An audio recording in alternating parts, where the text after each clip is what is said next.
our largest kitty still has been in terms of delivery of basic services, water and sanitation. It was the highest in demand from the poor because, you know, it was the most in need.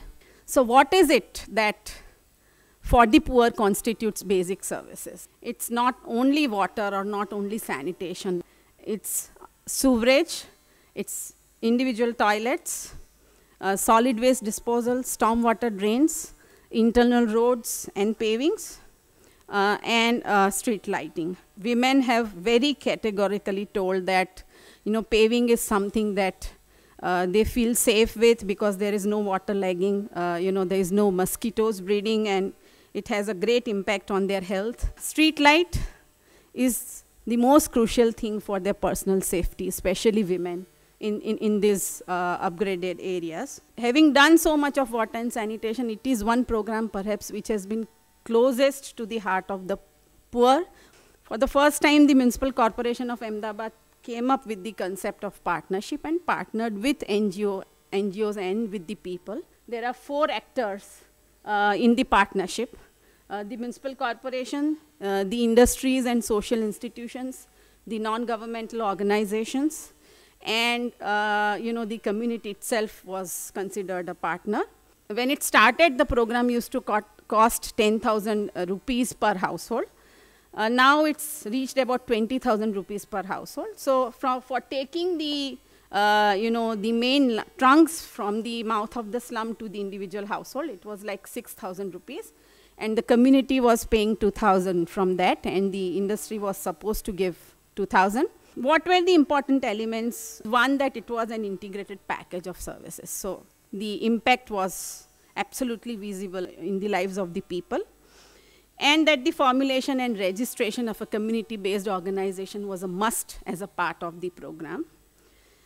And this partnership actually brought in a lot of flexibility. As I said, you know, toilets were included later in the program. We were really very happy with the 10-year non-eviction assurance, you know, and people really valued it.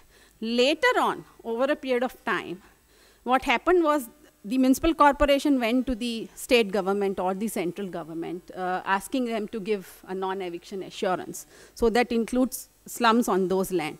But those NOCs from the state or the central weren't coming through. And so slums on those lands couldn't be included. So what do you do to include the other slums? There was another program which was worked out. So that program was called the 500 NOC scheme, where we identified slums, and these slums were given an NOC through a process by the municipal corporation on paying of 500 rupees. The NOC was just a no objection certificate that you could get legal sewage and legal water.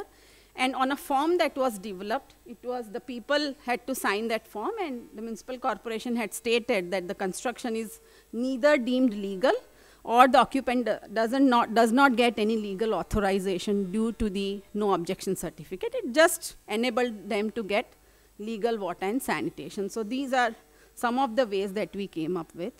The challenges were that, you know, with every new official in place, the perspective for the poor programs used to change. So he came with his own idea of what would work for the poor, and then perhaps every time we had to push through the several programs that were existing in the city.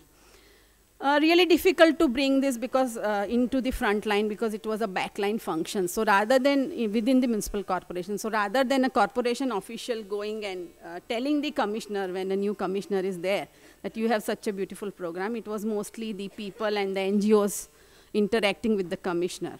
Again, it was addressing mindsets, because there were questions like, why not housing? Why only basic services? You are restricting them to a certain level, you know. Then we thought, why work with the government? Of course, you work with the government because it's a provider.